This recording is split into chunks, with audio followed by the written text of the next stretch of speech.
in the cloud. Thank you. Let's see if all right. Give me just a moment, please.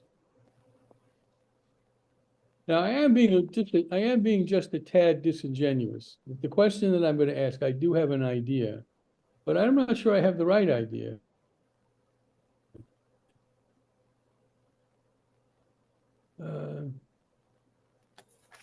But I want to look at, in any event, it's a great story. So, it's always good looking at a great story again. So remember, this is the story of the day after Jacob steals the family blessing and beats his brother, fools his father, breaks up the family, and he runs out into the desert because he's afraid that Esau is going after him. And of course, this is the beginning of his big adventure. In a way, I may be overusing the phrase. In a way, what's about to happen over the next while is Jacob's story, because he goes back to Haran. You know, he wants to marry Rachel, marries Leah, and they have 13. Well, while they're still there, they have 12 kids, and then Benjamin is born on the way, and Rachel dies at childbirth.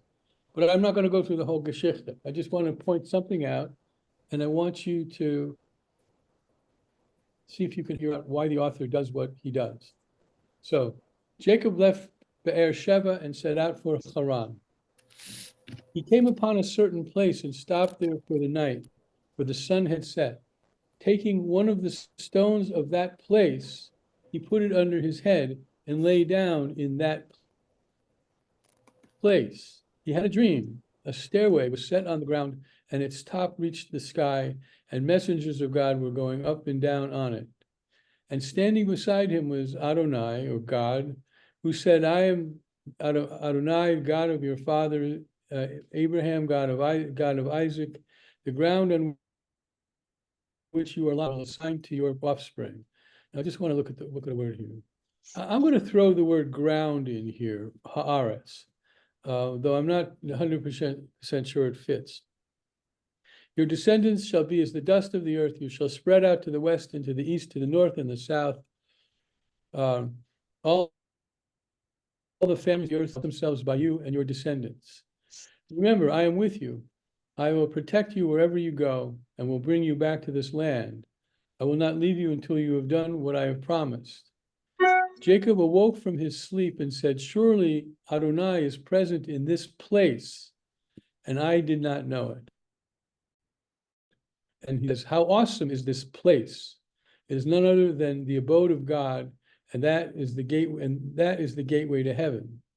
Early in the morning, Jacob took the stone that he had put under his head and set it up as a pillar and poured oil on top of it. He named the place Beit El, but previously the name of the city had been Luz.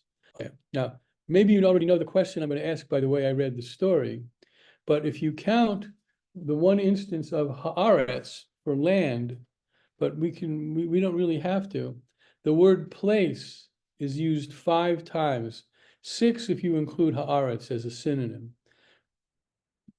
The word place, makom, is used 5 times in this story. Now let's assume that the author of this story had a nice BA in English and had a nice MFA from the writing school in Iowa. He knew what he was doing stylistically. And he was doing this on purpose. He wasn't doing it for lack of words.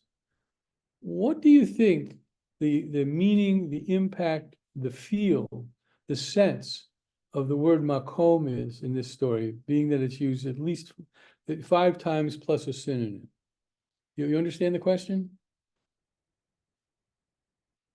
God was in this place, and I did not know it. He lay down in a place. He took one of the stones of the place, and so forth. I'm going to take down the screen share. So, any ideas?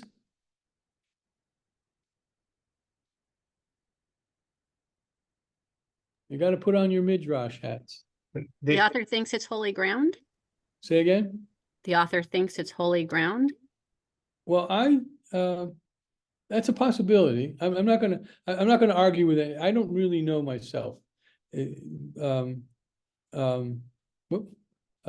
so the author thinks that that place is holy ground. Okay, we'll hold on to that for a moment. Go ahead. Jason, you had a hand? I was going to say the same thing. All right. Put on your Midrash writers' hats. Or your literary critics' hats.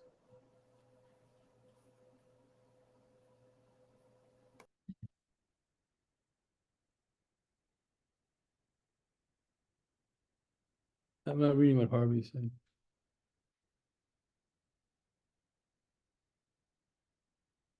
Harvey's saying something about last night, but I'm not in the same place I was last night. And you're fine today. Talking about Yeah. bandwidth. You kept freezing last night, and that's what he's talking about. The computer's freezing. Well, nary a week goes by at services that there isn't some kind of tech problem. Yeah, Do I have somebody to- said it was something to do with settings in the past, that somebody changes the settings and it gets all messed up, and I don't understand Do I have that. to offer comments here? Is that a Chagall behind you?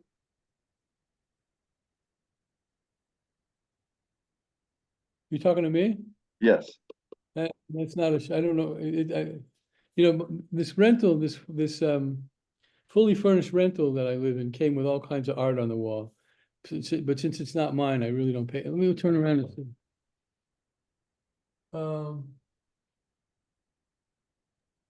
I don't see a signature. It's definitely Chagall-ish. I don't know if it's a Chagall print. I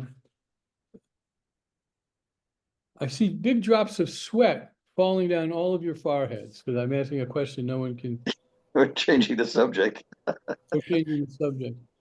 I always thought that it was like holy ground. That was one of the things that we see as like Tu B'Shvat, ecology. You know, that we take care of this land, that is holy ground, it's a holy spot. We need to know that God is there in the ground and respect it. That's what I always felt this meant. What could be one of the meanings. Do you see another meaning? So, one of the questions I always ask when I teach this story, and I might have mentioned it last night because to me it's a fairly obvious question, is had Jacob's energy sustained him and he went another half a mile, or his energy lagged and he went a half a mile less, he would still have had that dream. I would imagine. In other words, it wasn't the luck of the draw that just he happened to fall on that place in the desert, right? I don't think that's, in my mind, I don't think that's the intent of the writer. So that place initially is not holy ground. It becomes holy ground through the dream and the story and the fact that Jacob, what's the word? The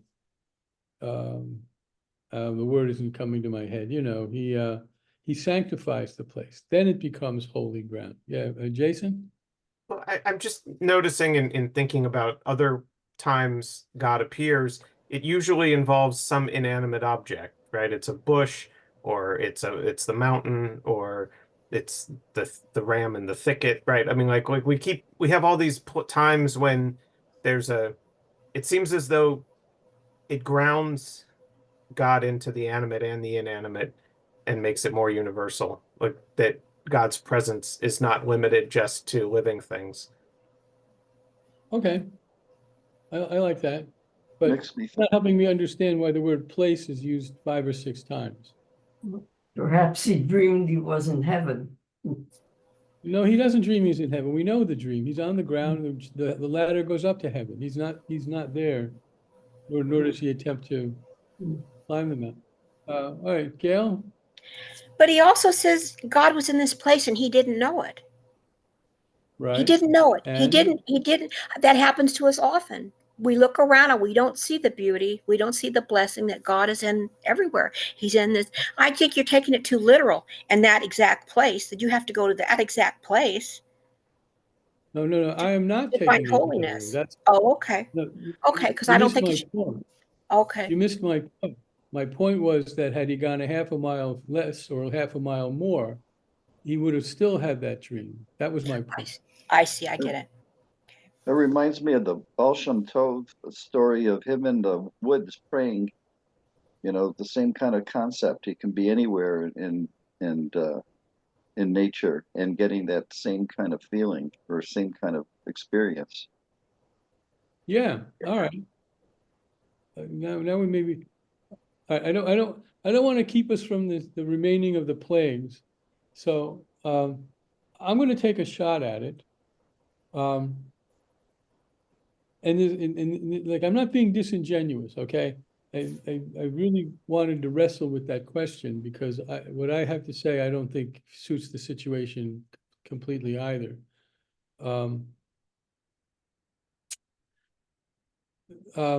The repetition of the word is, I think we've kind of hit on it, is,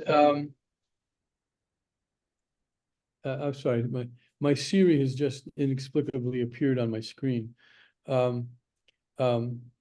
The repetition of the word is a denotation of anonymity, or if not anonymity, then something like, ordinariness. Right? It's just that place. He got weary. It was time to go to sleep. Took the rock as a pillow, which, by the way, for the first time in thinking about this story, only yesterday I realized who takes a rock as a pillow. But it is, I think the author, I think the author is telling us that this is Jacob's way of kind of expressing a sense of regret, of guilt, of fear for what he's done to the family, and he's punishing himself. But to say the word place, and finally he wakes up and he says, God was in this place, this anonymous place, and I didn't know it, is kind of what was, it is pretty much what was already said about the Baal Shem Tov, that he needed an encounter with God. God, if you want to be Heschel, needed an encounter with Jacob.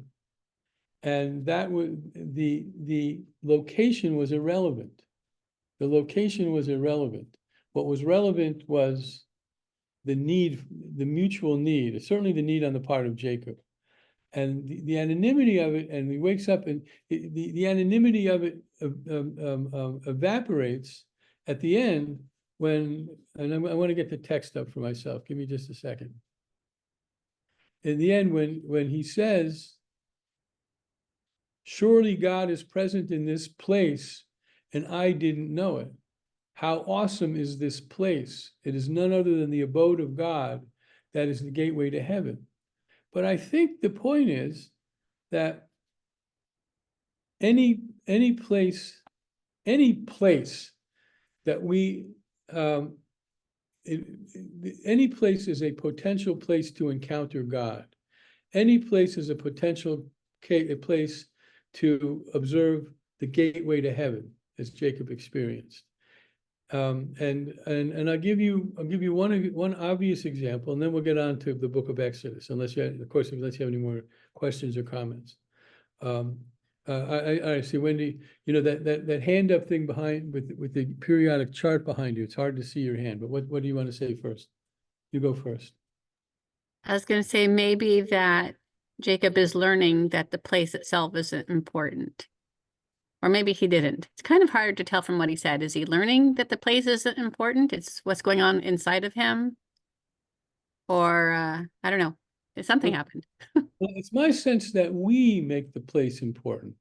In some class, it might have been just this week with my adult bar and bat mitzvah class, I don't remember, but I've used this example a number of times. I've been around the block a few times and I'm running out of I don't need any new examples. I've got a head full of old examples. So when was Temple Bethel built? Who remembers? Give me a year. I think in the 50s sometime. The 50s? 1961. Okay. 60. All right. So 1961. 1959. 61. 61. I heard 1961. Okay. 1959, a group of Bethelniks got together and said, it's time to build a building. And they raised some money and they searched the town of Riverside and they found this piece of property, probably full of orange trees, right? At the corner of Victoria and Central. and the price was right and the size was right, and they had the money in their back pocket. They hired an architect and they hired a contractor. And by 1961, see, I was listening. By 1961, they opened the doors and you walked in and you walked through those big doors. You walked past the social hall because I'm sure you had some kind of wonderful inauguration ceremony, and you walked into the sanctuary, and there was I don't know if it's the ark is the same, it doesn't matter. There's an ark, there's an Aron Kodesh, there's a Ner Tamid, and if somebody had Jacob on his or her mind, that person might have said, God was in this place and I did not know it. Why was God in that place? Because the good people of Temple Bethel built a sanctuary, and in building a sanctuary, and you didn't have three different versions of Mishkan Tefillah in those days. I don't know what book was around in those days. You had a prayer book, you had an ark, you had Torah scroll or Torah scrolls, and a Ner Tamid, but an acknowledgement among the people who were there that this is holy ground. Now, what made it holy ground? That we put the building there. If we would have bought the empty lot on the other side of the street, they would have said the same thing. Video. We made it holy. Video. Yes. That's exactly right. So that's what's happening in the Jacob story. And the beauty of the story and the language of the story is it tells us over and over and over again that Jacob has this remarkable encounter with the divine. And it could have happened anywhere. It was a matter rather of attitude than location. Now Martin Buber says, and I haven't read this from him in a long time, but I'm pretty sure I got it right, is that one of the problems in the history of religion is that he says one thing, and I'm going to amend it a little bit. He says that the objects, and even I don't know if he says the text, but the way in which we acknowledge the sacred gets stale. He says it's an inevitable element of religion, that religion has to continually renew itself. But at the get-go, what's happening here, is that your hand, Betsy, or you? Okay, I'll give you a second. I couldn't tell. At the get-go, it's just this desert. It's cold, and he slept on a rock. But now I'm going around and around too much. But because of a variety of factors, that becomes a sacred place. And by the way, what does he? I forgot this. What does he name this place? What does he name this place? The author anticipates Riverside, California, right? What does he name the place? Come on, somebody tell me. Bethel. House of God. Thank you. House of God. No, forget about the house of God. He names it Bethel. And someone comes along a year later and calls it Temple Bethel. You get the joke. All right, Betsy, what's up? Okay, I'm having really bad internet problems in this part of the house. So if it goes out, it goes out. I just wanted to say that I'm just taking it a step further. I'm not sure that there's no doubt that if you build a holy space and put the ark in it and everybody agrees that that's a holy space, it's a holy space. But I think there can be holy spaces without the ark. And I think you can encounter God anywhere. You can encounter God in the forest. You can encounter God on your way to work. So that I think it has more to do with one's, I think there are multiple ways. I'm not denying that, the Bethel route is a very valid one, but I'm saying that that is not the only way to have a holy space, that you can, have your own place where you meet God, just as Jacob didn't have a building. And we always talk about how Judaism does not rely on space exclusively to have an encounter with God and to have a holy experience. I totally agree with you. And in fact, I think that's the point of the multiple use of the word makom here. It's teaching us it's teaching us that a place can be a house of God. But what does Jacob do? In effect, he doesn't do this literally, of course. He wakes up, God was in this place and I didn't know it. Now I have to sanctify this place. Now, my point, Betsy, my point about, I was just using that as an example for something that we all understand. Not that buildings are the only place, but just so that everybody understands how it is that we come to acknowledge the sanctity of a space. You're right, it could be anywhere. Although I have to say, speaking personally, I can't remember ever encountering God on my way to work. But that's just Wendy. That's because you weren't looking for him. Well, it used to be in Judaism that we did have a specific spot. I mean, it was the Holy Temple in Jerusalem. And then when the Second Temple was destroyed, the rabbis had to make Judaism portable. So we've created our own holy spaces for the last, 2,000 years because we didn't have another choice because we lost our special spot. Yeah, true. Of course, as a quick aside to that, at the time the temple was destroyed, about as many Jews lived in Persia. Where did they worship? At home. I mean, and I don't know. I'm not sure I know the answer to that question. We'll leave that lie because I want to get on with. I think they may have had their own synagogues. I've heard that synagogues did predate the diaspora. Yeah, I mean, they had some kind of space, obviously. Betsy, you got to unmute.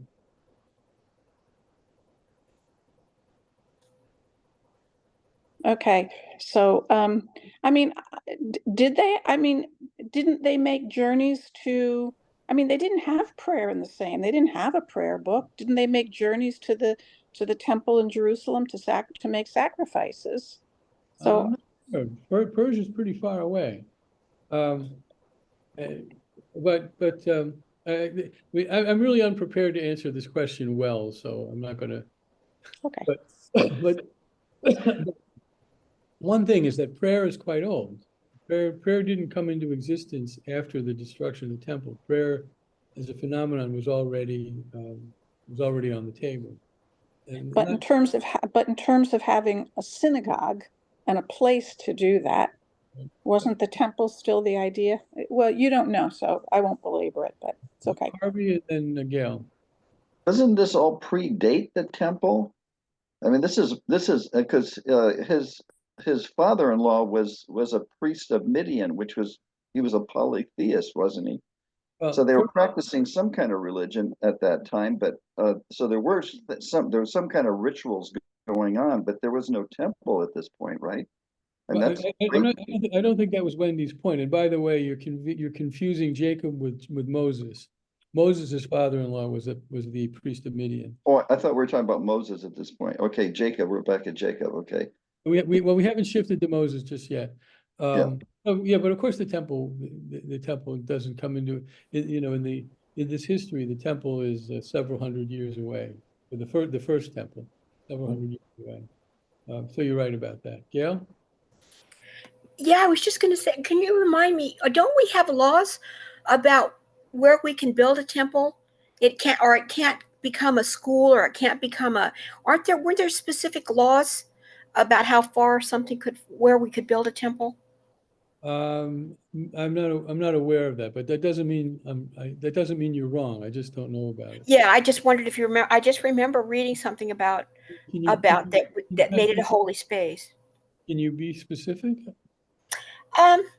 Gosh, it's just kind of a vague memory of there were specific rules about where you could build a temple. It couldn't have been something that had been like the garbage dump. It couldn't have been something it was, if it had been a school or had been something like that, it can become a temple.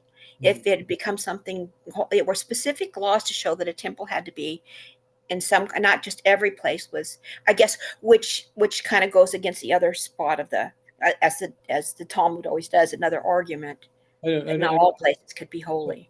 So now there are two questions I can't answer, but I'm going to try and I'm trying to learn, try and review the Persia situation. Okay, so let's bring up today's parsha. Anybody? You know, Any? gypsies don't they don't put their places in certain areas that are close to people dying. Say that again. I missed the beginning. Gypsies, when gypsies have they put out their shops, for palm reading and all that, and they don't do it in areas that are close within a certain distance of hospitals and places where cemeteries where there's any kind of deaths. So that's who knows, that might be related some way, Yeah, it's not something. Okay, I'm out of my depth here. So let's bring up. I literally am. I can't make any kind of comment about that. So let's bring this up. So we're picking up in the middle of the plagues, and I want to keep an eye on the time because should the conversation get hot and heavy, I mean, we should have time, but I want to get to the part of this parsha that's about Pesach.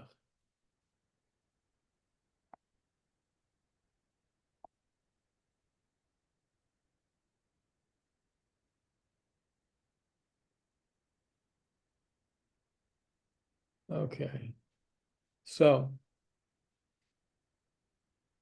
we've already had some of the plagues, so God, Pharaoh and Moses and Aaron are now well acquainted with each other. Vayomer Adonai el Moshe, bo el Paro, v'dibarta elav, kol amar Adonai Elohei ha'ivrim, shalach et ami v'ya'avduni. So God says to Moses, go to Pharaoh and say to him, thus says Yahweh, the God of the Hebrews, let my people go to worship me. And the only thing I want to point out is the use of the word Hebrews here. Somebody at the Oneg last night asked me another question I couldn't answer, which was, I could answer it generally, but not specifically, about the identification of this people as Hebrews or Israelites or Jews. But nonetheless, here the people are being identified as Hebrews. Make sure the Hebrew ha'ivrim, the people who cross over to the other side. For if you refuse to let them go and continue to hold them, then the hand of Yahweh will strike your livestock in the field, the horses and asses and the camels, the cattle and the sheep, with very severe pestilence. But Yahweh will make a distinction between the livestock of Israel and the livestock of the Egyptians, so that nothing shall die of all that belongs to the Israelites. And so now the Israelites now I see anyway, that here in this, and it's relatively early in the book of Exodus, that both the identification of both Israelites and Hebrews is coeval with each other. All right, so this is Adonai has fixed the time. Tomorrow Yahweh will do this thing in the land. And Yahweh did so the next day. All the livestock of the Egyptians died, but of the livestock of the Israelites, not a beast died. When Pharaoh inquired, he found that not a head of the livestock of Israel had died. Yet Pharaoh remained stubborn. He would not let the people go. So, that's the plague of pestilence. I'll open it up. Any comments about the language, about the plague, about the interaction between Moses and Pharaoh, about Pharaoh's attitude? Anything? Well, because this was written so far after the fact, if it happened at all, using the terms Israelites and Hebrews is just, put on it at this point to identify the people. I mean, how is there Israel at that point? How is there Israelites? Yeah, because they're using the term Israelites and Hebrews, but wouldn't that be a term that they put in later to identify the people at this time? In terms of the chronology of the book itself, within the context of the book itself, Israelites refers to the children of Jacob. So by the time the book of Exodus opens, they're known as the Israelites. That's not a problem. I don't think that's a problem.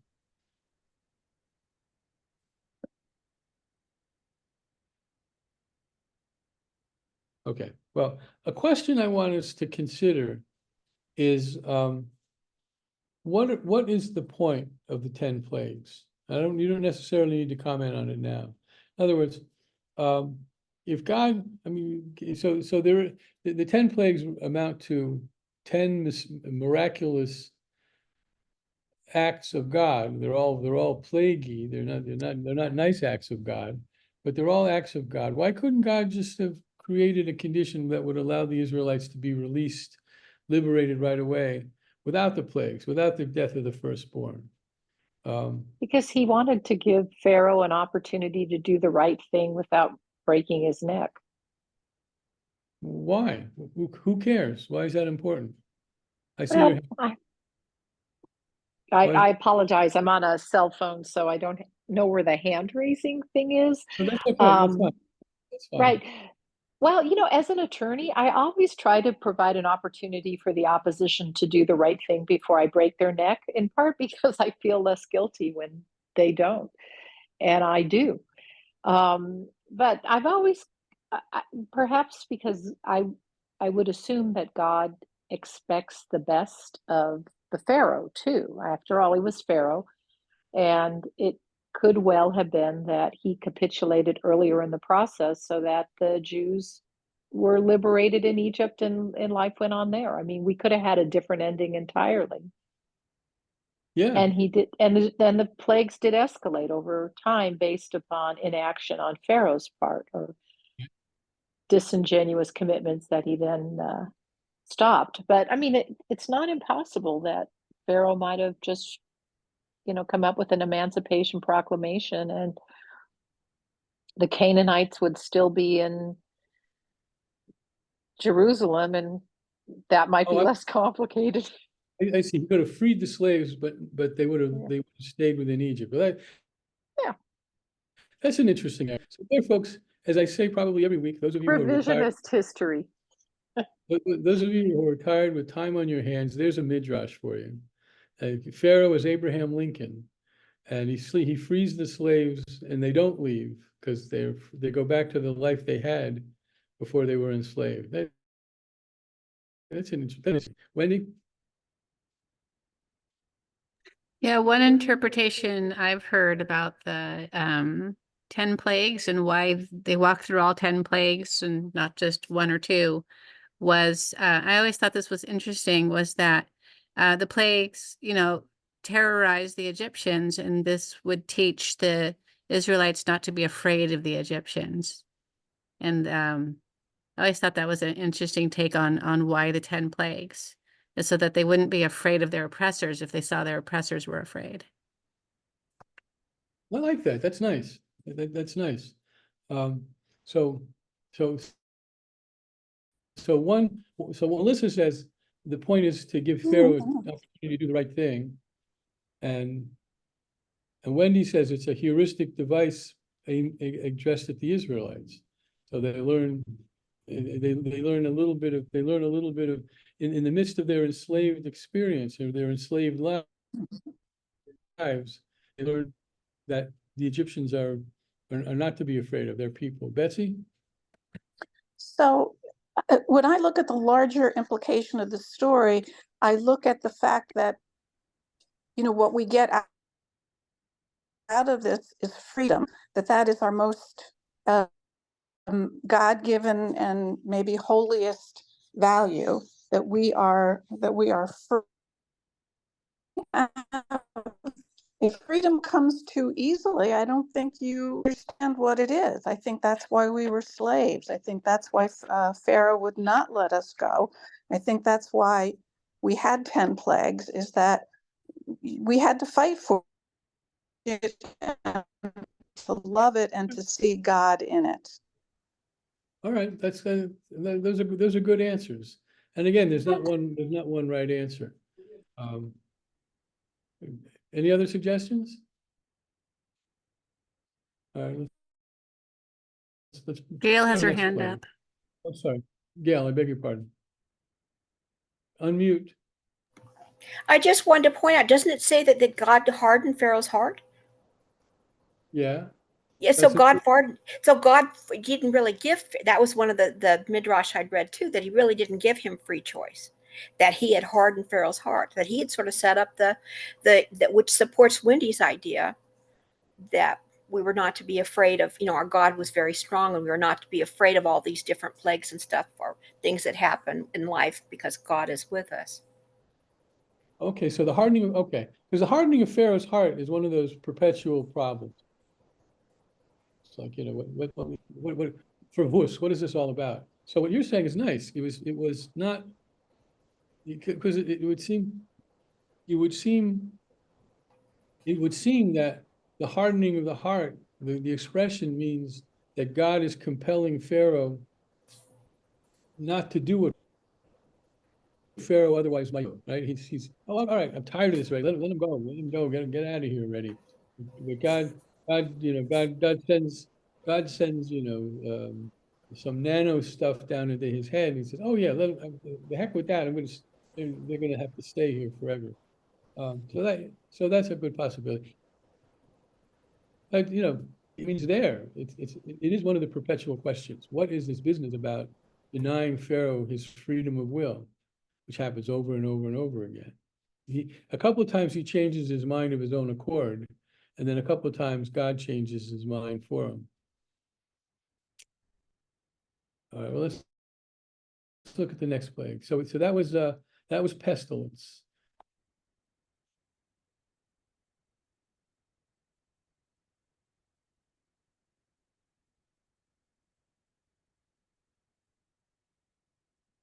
But Pharaoh remained stubborn, and would not let the people go.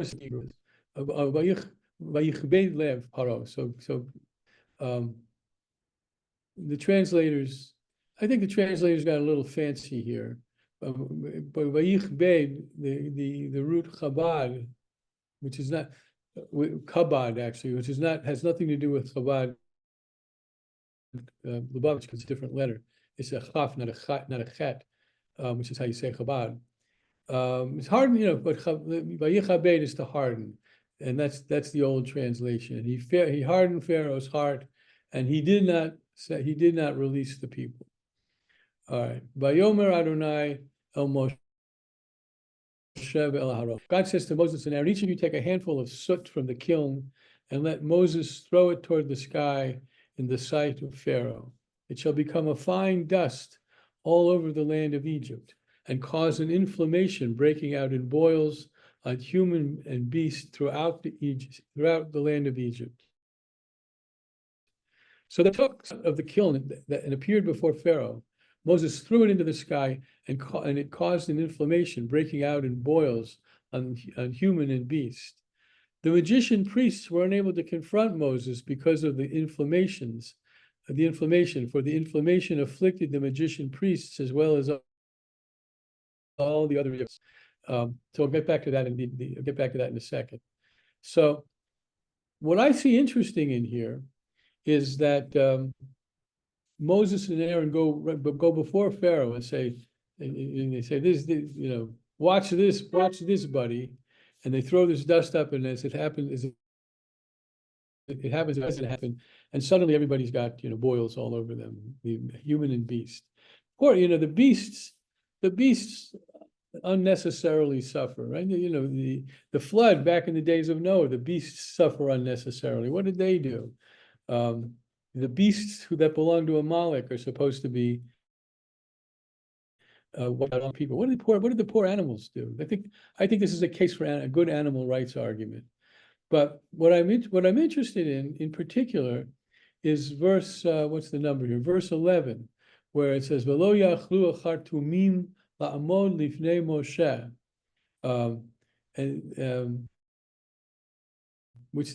so the word Khartoum they're translating as magician priest, and these boys have had they've had their moment early on, right, when Moses first comes with his staff. For the very first time he comes with his staff and he throws it on the ground and it turns into a snake, and Pharaoh's magicians had some limited magical power. They were able to do something similar.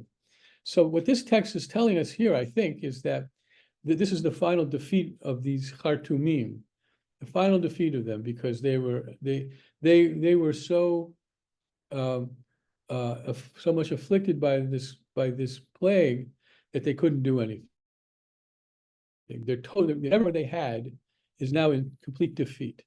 They were just like all the other Egyptians. So now this is boils. Any questions or comments? But here we have it. Now this is a different verb than before. Vayachazek Adonai et lev paro. So stiffen Pharaoh's heart, and so it's not vayichabed, it's vayachazek, sorry, but stiffen the heart of Pharaoh, and he would not heed them, just as Adonai had told Moses. So things are going along, and they're not going well for the Egyptians, right? The beasts were all, the beasts were all afflicted, and now everybody's got boils, and Pharaoh, who apparently is inclined to change his mind, God does something to eliminate his freedom of will. And I said that already. It's always a perpetual question. Now, we had a good answer. Someone, I cut somebody off. I'm sorry, I can't, because of my phone, I can't raise my hand very easily. But I just wanted to say that the stiffening of God's stiffening Pharaoh's heart is another way for God to show dominance, that he is, the dominant being here. It's just like, the magician priests really can't measure up. God is the one and only God, and he's in control of Pharaoh too, who of course the Egyptians believe is God. And it's a way for us to see. I mean, the Egyptians don't know that God is hardening Pharaoh's heart, but we know that God is doing this to Pharaoh. And so this is another way of demonstrating that God is the God. All right. So that preventing one's freedom of will from being exercised. Right, Jason? Well, what winds up frustrating me about this whole thing is, if God was capable of doing this to Pharaoh, why wasn't he capable of keeping the Pharaoh who enslaved the Israelites from doing that in the first place?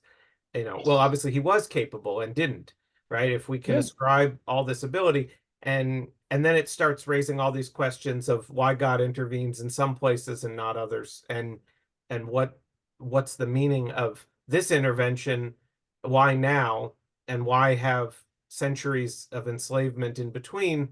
And did we need it? It makes me wonder if on some level it suggests God had a plan, or at least chose when to get involved. And if God chose to get involved now, it means that there was a reason he didn't get involved before. And that gets pretty complicated, because then you have to ask yourself, did he want us to be slaves for a while so that we would appreciate freedom more later?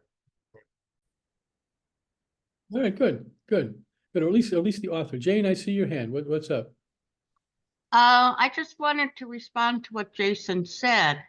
What I'm finding during this lesson is that we're getting very fixated on very, very small things. And I think that as we proceed through the Sefer, that we have to remember the ultimate goal is how to learn to be free. Okay. This was something that the Israelites did not know. So yes, it would have been very easy for God to intervene. And, he hop, skip, and a jump and you're in Canaan, but what lessons would we have learned? And it took 2 generations to learn this. And I think this is a lesson that has to be learned by every generation. If you don't think that we have to learn the lesson of freedom and democracy today, you're not paying any attention to the politics that are going on in this country and in the world. So what I'm saying is keep this big picture in mind. I always find it fun to go into these little things, and why did Pharaoh do this, and what happened to the magicians and everything. But the big picture is freedom. And the ultimate question as we go through these 3 books with Moses in them is, did we really learn the lesson? And which parts of the lesson did we learn? And which parts do we have to learn over and over and over again? Right. And that may be one reason, Betsy, that we keep saying God is in this place, because we have to be brought back to the roots of the problem.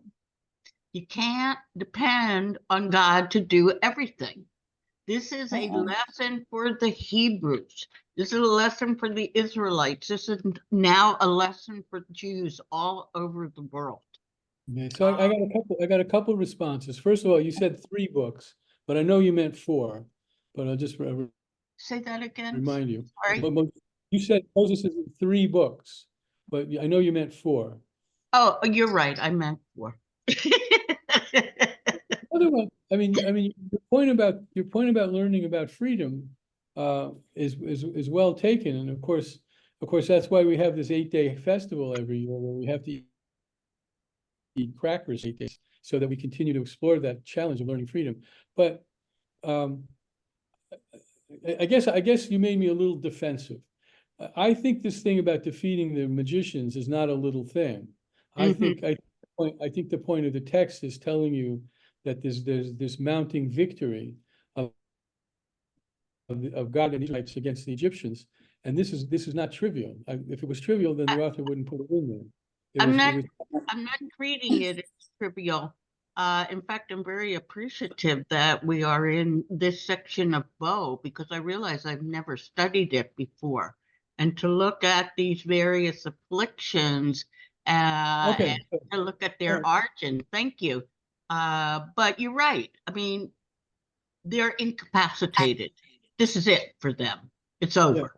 Yeah. Okay. All right. So I guess I misunderstood what you were saying. Wendy?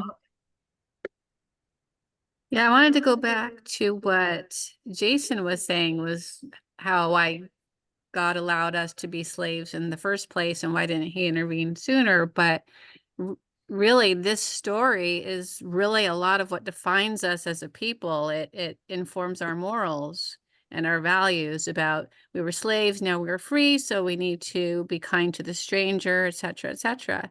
So it's kind of how we define ourselves. How does the whole country, except for the Israelites, being afflicted with boils, how does that teach us the value of freedom?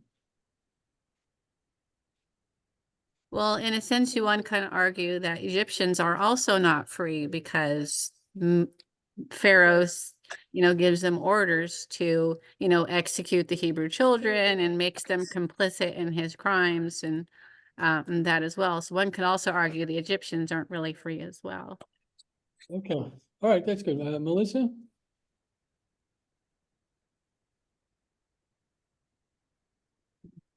You may need to unmute. Your hand is up, so I'm sure you have something to say. Melissa?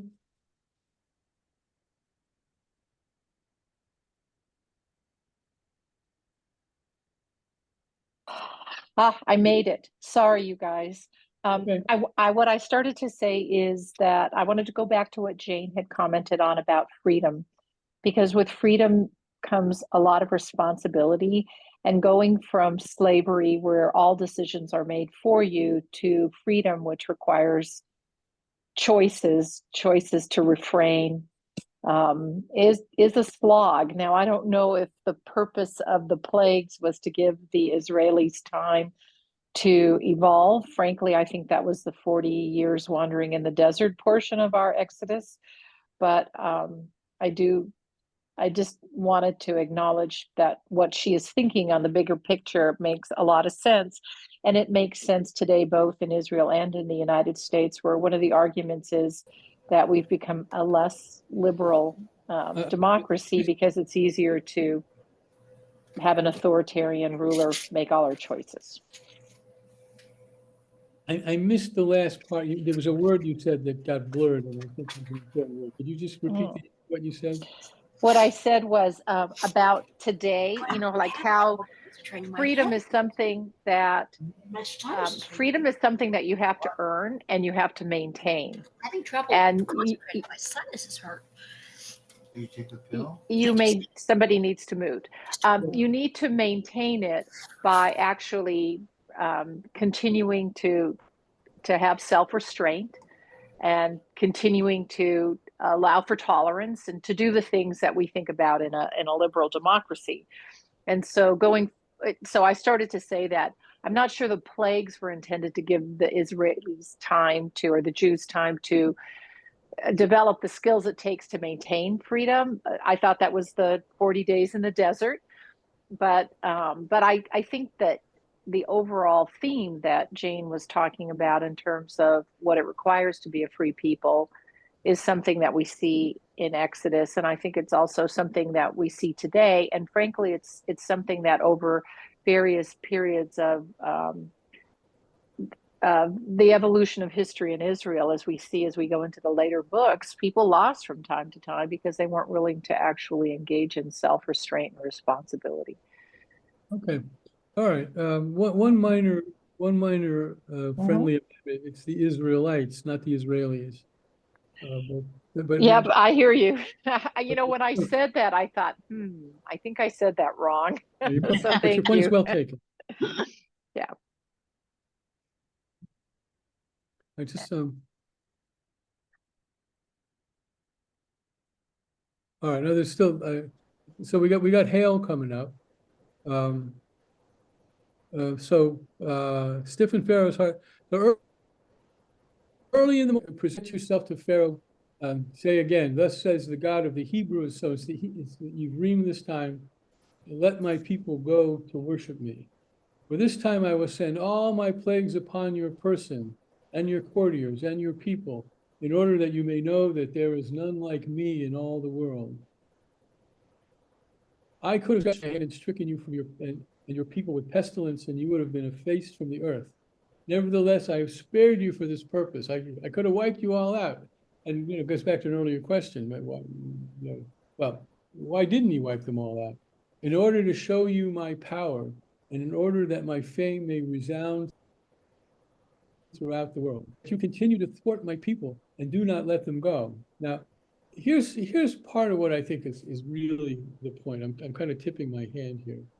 The text, and for that matter, God, and for that matter, later readers, with some possible exceptions, don't really care about the Egyptians. They don't really care about the Egyptians. The story is not about the Egyptians. It's about the Israelites. And this gets back to part of what was said just in the last few minutes. I have spared you for this purpose, in order to show you my power, and in order that my fame may resound throughout the world. It's not really about showing God's power to Egyptians. It's about showing God's power, God's saving power, God's salvific power to the Israelites, and so that God's fame may resound throughout the world. That is one of the purposes of the plagues. And that there's 10 of them, right? 10 of them is a nice round number. It's in ancient Israel, 10 is like the equivalent of a dozen. It's a round number. I'm going to send 10 plagues. You're going to see my power. And of course, we know what the last plague is, which is the ultimate show of God's power. And yet you Pharaoh have seen what I can do, and you still thwart, you continue to thwart. My people, do not let them go. So, Harvey, what's up? My question is, it's just totally off the wall. Why wouldn't God want to convert the Egyptians to worshiping God?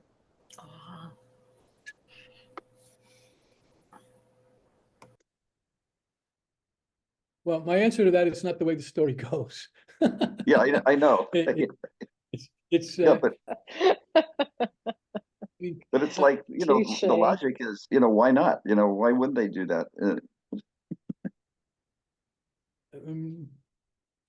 I'm trying to think if I have a reasonable answer, which would the answer would simply be that peoples were separate entities, and converting the Egyptians to Yahwehism wasn't a conceivable element in that culture. That's the best I can do.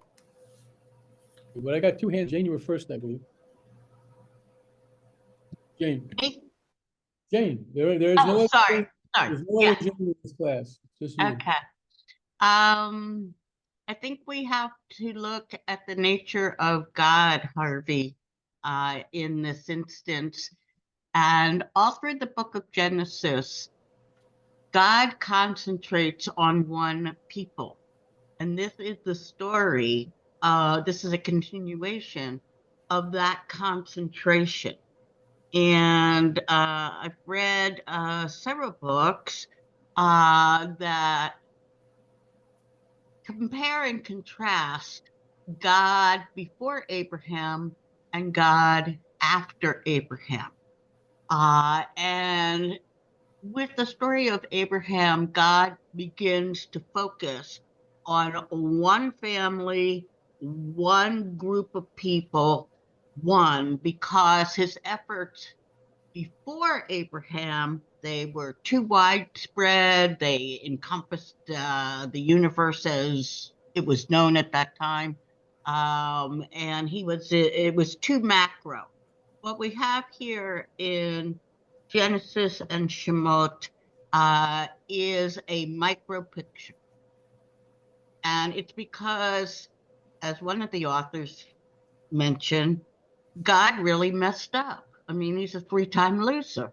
Adam and Eve, the flood, the Tower of Babel. You know, he's constantly having to redo and redo and redo. So he's concentrating on one set of people, and he's going to have to deal with them no matter how successful or unsuccessful they are, and he is. One of the things that always strikes me about this story is that it is as much a story about the Israelites as it is about God. God and the Israelites are in a new relationship, and that's what we read about in the 4 books that Moses is in. Okay, that's good. Excuse me. I like that. That's very helpful. Gail, did you still want to say something? No, I just wanted to mention that we really, except for a brief period of time with the Hasmoneans, we really haven't been a proselytizing people. You know, it's a very different idea from a Christian idea where everyone should believe our God. You know, we've currently kind of, this is our covenant with God, and this is our covenant. That's true. Okay. Now, whether that's true, but whether that's reflective in this book is an open question, because the attitude that you're talking about is something that developed much later. But it doesn't Right. matter. Yeah. It doesn't matter. Good point.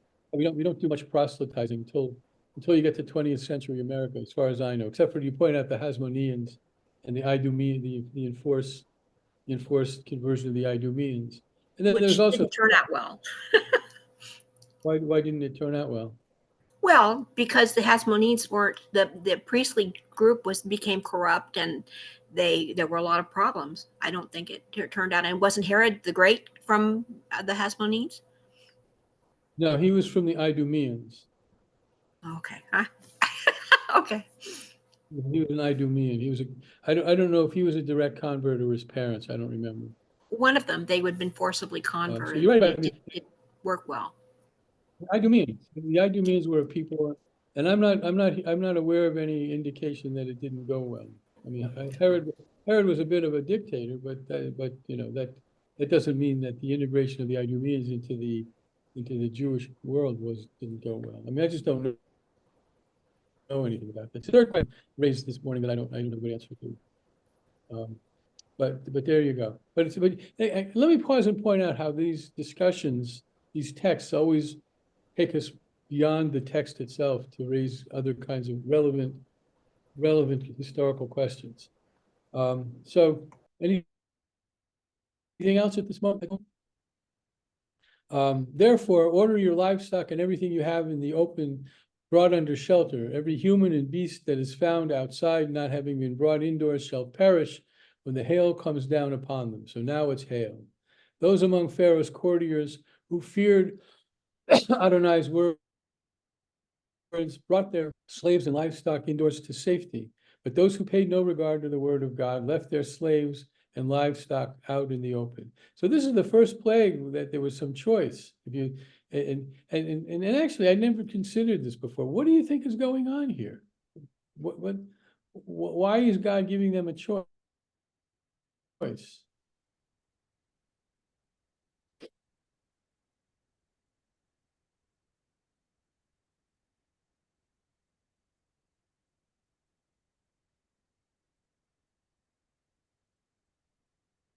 Order your livestock and everything you have in the open brought under shelter. And every human and beast outside, not having been brought indoors, shall perish when the hail comes. So what is that about? You know, I've read this passage. I find myself saying this a lot. I've read this passage 100 times, and it's a new question. Well, he's not just indiscriminately wiping them all out, or even discriminately. He is saying, you know, of course he has the power we've seen in the flood or whatever to just wipe out everyone not considered good. And so here he is, I mean, right after hardening the heart, now it's giving them some free choice in the matter of saving themselves, because he's not just trying to wipe them out. He's trying to get them to think. Yeah. It's a little bit of a test that, you know, are you ready to listen? Are you ready to see that I am? Yeah, so Betsy's offline. We're having terrible connectivity problems in this house. Which we got to solve. Baruch Hashem, we're renters, so we have the problem in the lap of our landlord. But she's off the call. But she's sitting to my left, and she says well, this is maybe a test. And I think that's what it is. It's a test. It is a test. Anyway, Harvey? Well, that's exactly what I was going to say. It was a test of who believes in God and what Moses has to say, and going along with it, and the ones that didn't believe are the ones that are punished. Yeah. It's an interesting little piece within the story. So Moses held out his rod toward the sky, and Yahweh sent thunder and hail and fire streamed down to the ground as Yahweh rained down hail upon the land of Egypt. The hail was very heavy, fire flashing in the midst of the hail. So there's this further miraculous nature, because, you know, hail doesn't usually include fire, such as had not fallen on the land of Egypt since it had become a nation.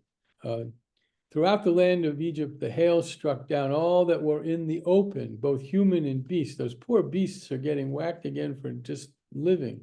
The hail also struck down all the grasses of the field and shattered all the trees of the field. Only in Goshen, where the Israelites were, there was no hail. Thereupon Pharaoh sent for Moses and Aaron and said to them, I stand guilty this time. Yahweh is in the right, and I and my people are in the wrong. Plead with Yahweh that there may be an end of God's thunder and of hail. I will let you go. You need stay no longer. Baruch Hashem, right? Finally, the Israelites are going to be released after this plague, we think. So that's pretty dramatic. I mean, you know, that's a pretty dramatic story. I may sound like a broken record to those of you who remember what records are. I may sound like a broken record. The drama of really good biblical prose always impresses me. Plead with Yahweh that there may be an end to God's thunder and hail. You need stay no longer. Moses said to him, as I go out of the city, I shall spread out my hands to Yahweh. The thunder will cease and the hail will fall no more, so that you may know that the earth is Adonai's, is God's. But I know that you and your courtiers do not yet fear God. Now the flax and barley were ruined, for the barley was in the ear and the flax was in the bud. But the wheat and the emmer were not hurt, for they ripen later. Leaving Pharaoh, Moses went outside the city and spread out his hands. The thunder and the hail ceased, and no rain came pouring down upon the earth. But when Pharaoh saw that the rain and hail and thunder had ceased, he became stubborn. And this is of his own accord, right? God, this isn't God hardening his heart. He became stubborn and reverted to his guilty ways, as did his courtiers. So Pharaoh's heart hardened, and he would not let the Israelites go, just as Adonai had foretold through Moses. Now I see I made a mistake. I'd only wanted to read one of the plagues, but still, that was last week's parsha, but it's of a piece. But let's continue. I put the wrong chapter, but still pretty interesting stuff. All right. Now, here we learn about what the plagues really are about. Right? God says to Moses, "Go to Pharaoh, for I've hardened his heart and heart of the courtiers, in order that I may display these my signs among them, and that you may recount in the hearing of your child and of your child's child how I made a mockery of the Egyptians, and how I displayed my signs among them, in order that you may know that I am God." That's the whole purpose. That's the whole shooting match, right? It ain't about the Egyptians. It's not about Pharaoh. The Egyptians, the poor Egyptians who, are only guilty by association, and Pharaoh, who is guilty by direct guilt, are secondary to the point that when every March, April, or May, depending on the calendar, when every March, April, or May comes around, and we sit down and we read the Haggadah, or we read one of the thousands and thousands of Haggadot that have been written, and we talk about this, it's not for the benefit of the ancient Egyptians, who in any event are long gone, because the Egyptians in the Haggadah are not, it's not about the current Egyptians, it's about, this ancient paradigm of ours. It's about us. We need to know God's power. We need to recognize that what God did for us, not so much to be directive toward Pharaoh. So any remarks?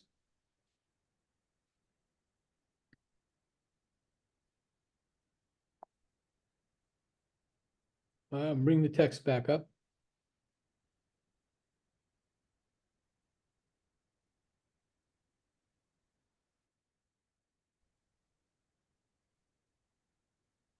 And so Moses and Aaron went to Pharaoh and said to him, "Thus says Adonai, the God of the Hebrews, how long will you refuse to humble yourself before me? Let my people go, that they may worship me.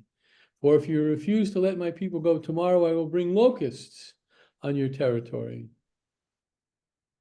They shall put the surface of the land so that no one will be able to see the land. They shall devour the surviving remnant that was left to you after the hail, and they shall eat away all your trees that grow in the field.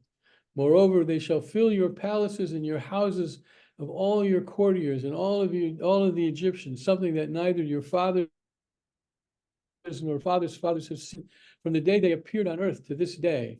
With that, he turned and left Pharaoh's presence. Pharaoh's courtiers said to him, "Look, guy, Mr. Pharaoh, how long shall this one be a snare to us? Let a delegation go to worship their God, Yahweh. Are you not yet aware that Egypt is lost?" And we'll give you the Hebrew there, just the very end. Haterem teda ki avda Mitzrayim, that Egypt is lost. So Moses and Aaron were brought back to Pharaoh, and he said to them, "Go worship your God Adonai." Who are the ones to go? And Moses said, "We all will go, regardless of social station. We will go with our sons, our daughters, our flocks and herds, for we must observe Adonai's festival." But he said to them, "Adonai be with you, the same as I mean to let your dependents go with you. Clearly you are bent on mischief. No, you gentlemen go and worship. Your leaders go worship, since that is what you want." And they were expelled from Pharaoh's presence. And I want to point something out here. You all know the golden calf story, right? And as Aaron as Aaron acquiesces to the demand on the part of the people to build a god, and this golden calf mysteriously rises from this pot of molten gold, Aaron declares Chag l'Adonai Machar. Tomorrow is a festival to Yahweh. And here in the Hebrew, it says, also Chag l'Adonai. It's the same phrase. And I can't imagine that the author didn't have this parallel in mind when he uses that phrase in terms of the golden calf. So Pharaoh says, I'll let, he says, I'll let a group of you go. I'll let all the machers go, right? I'll let all, you can go out and, you can all go out and say Mariv together, but that's not what Moses wants, and Pharaoh won't acquiesce to let everybody go out. So the liberation is still incomplete. So God says to Moses, hold out your arm over the land of Egypt for the locusts, that they may come upon the land of Egypt, eat up the grasses in the land, whatever the hail has left. So Moses held out his rod over the land of Egypt, and Yahweh drove an east wind over the land all that day and all night. And when morning came, the east wind had brought the locusts.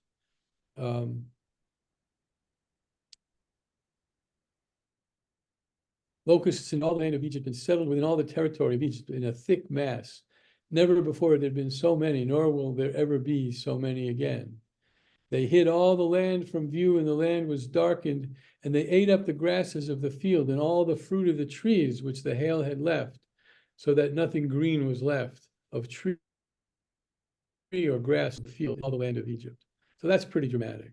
That's pretty dramatic. I know I'm reading a great deal of text. Are there any remarks about this?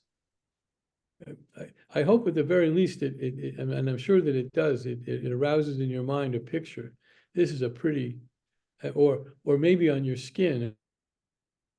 Imagine, and there's 150 locusts in your bed. That's pretty icky. This is a pretty particularly icky plague, coupled with the fact that this plague kills whatever's left from the last one. So Pharaoh hurriedly summoned Moses and Aaron and said, I stand guilty before your God, Adonai, and before you. Forgive my offense just this once, and plead with your God Yahweh that this death be removed from me. So he left Pharaoh's presence. I wanted to see something here. It's so it's Moses and Aaron, and yet here the text says, he left Pharaoh's presence and pleaded with Yahweh. Yahweh caused the shift in the very strong west wind to a very strong west wind, which lifted the locusts and hurled them into the sea of reeds. Not a single locust remained in all the territory of Egypt. But God gets into the act again. God stiffened Pharaoh's heart, and he would not let the Israelites go. And now we got darkness. Moses held out his arm over the sky, and a thick darkness descended upon all the land of Egypt for 3 days. People couldn't see one another, and for 3 days no one could move about, but all the Israelites enjoyed light in their dwellings. Pharaoh then summoned Moses and said, go worship Adonai, only your flocks and your herds shall be left behind. Even your dependents may go with you. This is a negotiation. But Moses said, you yourself must provide us with sacrifices and burnt offerings to offer up to our God Adonai. Our own livestock too shall go along with us. Not a hoof shall remain behind, for we must select from it for the worship of our God Adonai. And we shall not know with what we are to worship Adonai until we arrive there. But Adonai stiffened Pharaoh's heart, and he would not agree to let them go. Pharaoh said to them, begone from me. Take care not to see me again, for the moment you look upon my face, you shall die. And Moses replied, you have spoken rightly. I shall not see your face again. So this is a classic breakdown of negotiations. Pharaoh sets conditions, and these are better conditions than before. You all could go, just leave your animals. But now Moses Moses has really, by now for sure, grown into a leader. He's saying, I'm having none of that. It's everything, including the animals, or nothing. Pharaoh says, you get out of here. You get out of here. If I see you again, you're going to die. And Moses said, you have spoken rightly. I shall not see your face again. Lo osif od re'ot panecha. So now we get to the 10th plague. Questions or comments? And Yahweh said to Moses, I will bring but one more plague upon Pharaoh and upon Egypt. After that, he shall let you go from here. Indeed, when he lets you go, he will drive you out of here, one and all. Tell the people to borrow, each man from his neighbor and each woman from hers, objects of silver and gold. Borrow, wink, wink, wink, right? They now despoil the Egyptians. Adonai disposed of the Egyptians favorably toward the people. Moreover, Moses himself was much esteemed in the land of Egypt, among Pharaoh's courtiers and among the people.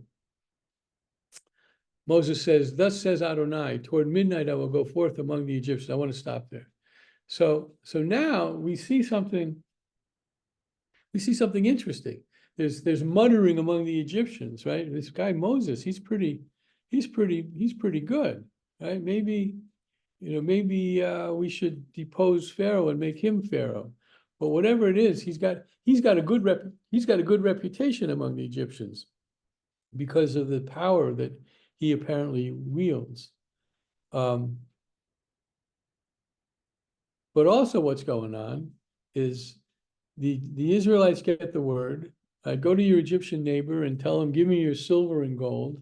And the Egyptians, they're so wrought up about what's been going on with these 9 plagues that I guess the idea is that they see in this event, or these events, something by which if they give the Egyptians, the Israelites rather, their gold, maybe this all will stop. But in any event, that's how the Israelites get out in the desert, and they have gold to make a calf with. And later they have gold and all kinds of other accoutrements with which to build the Mishkan in the desert, including dolphin skin. Never knew how they got dolphin skin out in the desert. But now the big show is coming. Toward midnight I will go forth among the Egyptians, and every male firstborn in the land of Egypt shall die, from the firstborn of Pharaoh, who sits on his throne, to the firstborn of the slave girl who sits behind the millstones, and all the firstborn of the cattle. Again, poor beasts. And there shall be a loud cry in all the land of Egypt, such as never been or ever will be again. We've seen that kind of language before already several times. But not a dog shall snarl at any of the Israelites, at human or beast, in order that you may know that Yahweh makes a distinction between Egypt and Israel. Then all these courtiers of yours shall come down to me and bow low to me, saying, depart, you and all the people who follow you. After that, I will depart. And he left Pharaoh's presence in hot anger. Now God had said to Moses, Pharaoh will not heed you, in order that my marvels may be multiplied in the land of Egypt. Moses and Aaron had performed these marvels before Pharaoh, but God stiffened the heart of Pharaoh so that he would not let the Israelites go from the land. Okay, so what happens now is what happens periodically in biblical text. I can only think of one example, but I know there are several more. When Joseph is sold into slavery, before the text moves on and shares with us Joseph's fate in the land of Egypt as a slave, they take a pause. The text takes a pause and gives us the story of Judah and Tamar, which itself it's a sidebar story, but with implications, with deep implications for the rest of the Joseph story. So here we're doing something similar. Chapter 12. Vayomer Adonai el Moshe el Aharon be'eretz Mitzrayim lemor. So God says to Moses and Aaron in the land of Egypt, this month shall mark for you the beginning of the months. It shall be the first of the months of the year for you. And just remind me, this is about Pesach, right? So what month does Pesach fall in? In Hebrew. What Hebrew month? Nisan, the month of Nisan. Speak to the community leadership of Israel and say that on the 10th of this month, each of them shall take a lamb to a family, a lamb to a household. But if the household is too small for a lamb, let it share one with the neighbor who dwells nearby, in proportion to the number of persons you shall contribute for the lamb, according to what each household will eat. So we're getting the laws of Pesach in the midst of these plagues. Before the 10th one, God is telling Moses the laws of Passover, both as a break between 9 and 10, and because it serves another purpose. All right, I'm doing a lot of reading of text, and that's okay, but I'm wondering if anybody has a comment or a question at this point along the way. This together, thought we needed that break, right? Yeah. Thought that we I needed. bet. I mean, it is very timely when you're hearing the liberation story, and now we're going to move to the laws of Passover. I mean, it seems to be a logical break if you want to sort of take a breath from the drama of the story.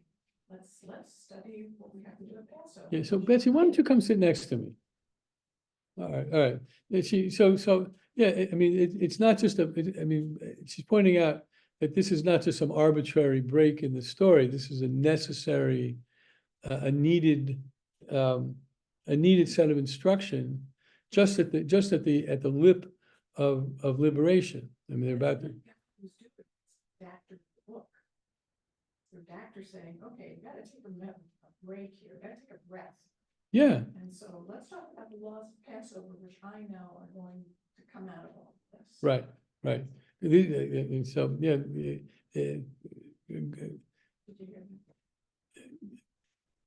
Yeah, I'm not quite sure how to present it because she says it's the redactor, not God, but I like to think of it as the author. The author, I mean, the brilliance of the biblical prose, which I observe over and over again, day after day, right? I don't read the Torah every day, week after week for sure, is that this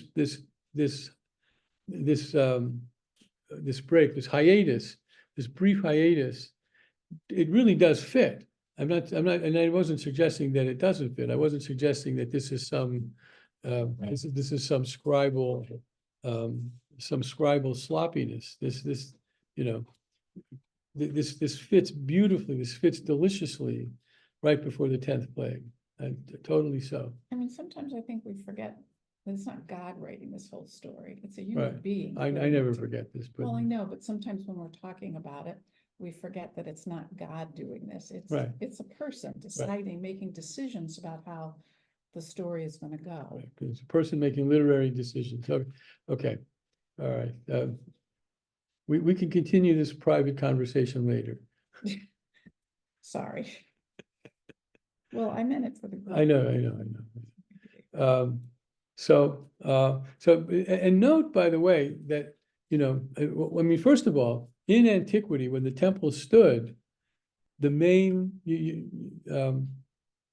celebration the only celebration of Pesach was to go to Jerusalem, get a lamb, bring a lamb, buy a lamb, share a lamb, and go into the temple through this vast assembly line, and have your lamb slaughtered and roasted so that you and your mishpocha could go out into the temple mount and have a very brief Seder. The Seder that we celebrate is a much enlarged event compared to what you did at the temple, which was, I'm going to bring this down for a second, what you did at the temple, which was you go and you have a lamb roasted, and you go out on the temple mount and eat it along with with maror and matzah. That's all you had. You had maror, which apparently wasn't horseradish in the old days. Apparently it was a kind of a bitter lettuce. So you sat on your haunches, you had a piece of lamb, you had a piece of matzah, you had some maror, and that was it. You were done. Now, there was also a custom, just by the way, let me go on for a second. There was a custom that you might have an additional meal. You might go to a pundak, what passed for hotels in those days, rent a room, have a meal, but it wasn't a Seder. And Jason is saying, with all seriousness, what? There's no matzo ball soup?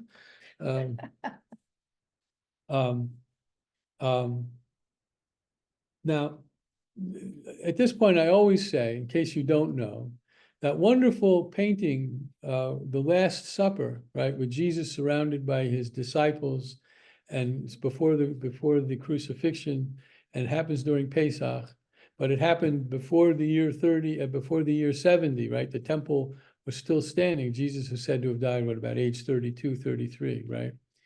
Was not a Seder, because there weren't any Seders in those days. Seder wasn't invented until after the temple was destroyed. Just saying. A little bit of, you can, so if your Christian friends say that I want to have a Seder because the Last Supper was a Seder, you can say, have a Seder by all means, but, but that was, Jesus never celebrated the Seder in his life. All right, let's get back to this. Oh, I also wanted to point out that the command here to take a lamb happens prior to what's going to happen in the actual story coming up, which is that the Israelites get a lamb and put it on the doorposts of their lintels, their doorposts. So so clearly what the sacrifice of the lamb is in the Pesach ritual moving forward, the actual Pesach celebration in the temple was in remembrance of the sacrifice of the lamb in the actual story, which saves the lives of the Israelites, about which I have a question, but I'll wait. I have a question I ask every year, but we'll wait till Passover to ask the question. So you need a lamb without a blemish. You shall keep watch over it until the 14th day of the month, and all the assembled congregation of the Israelites shall slaughter it at twilight. They shall take some of the blood and put it on the two doorposts. So now they're melding the two together, right? The actual story and the practice. Put it on the two doorposts and the lintel of the house in which they are to eat it. They shall eat the flesh that same night. They shall eat it roasted over fire with unleavened bread and with bitter herbs, as I just pointed out earlier. Do not eat any of it raw or cooked in any way with water, but roasted, head, legs, and entrails over the fire. You shall not leave any of it over until morning. If any of it is left until morning, you shall burn it, which is always a puzzlement, right? You shall not leave any of it over, but if any of it is left over, you burn it in the morning. So it's an equivocal command about not leaving any of it over. I guess the idea, if you have any other ideas, I'm happy to hear. I guess the idea is, you and the family eating a lamb, you're supposed to eat all of it. Maybe some of it is unpleasant. I don't know what people thought about certain parts of the lamb, but maybe it's just too much. So you're allowed to leave some of it over, but you gotta burn it. You can't get any more enjoyment out of it. And I bet if you look in Masechet Pesachim, the Talmudic a tractate about Pesach, there will be a long excursus about this verse. So this is how you shall eat it: your loins girded, your sandals on your feet, and your staff in your hand, and you shall eat it hurriedly. It is a Passover offering to God. Now, what's going on here? We haven't gotten to the actual story yet, right? But this is a Vorspeise. This is what is the word I'm looking for? It's a foretelling of what's going to happen, and at the same time, this was apparently how Pesach was celebrated at the temple. For that night I will go through the land of Egypt and strike down every male firstborn in the land of Egypt, both human and beast, and I will mete out punishments to all the gods of Egypt. I, Yahweh. Note, please, where it says here, I will mete out punishments to all the gods of Egypt. What is God saying about the gods of Egypt?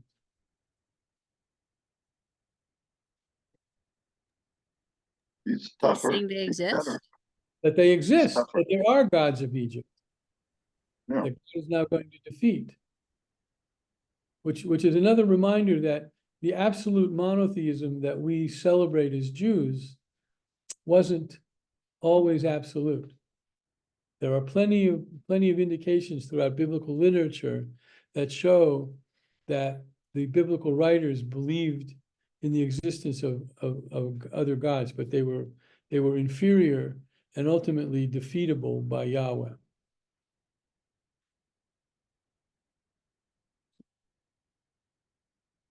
And the blood on the houses where you are staying shall be a sign for you.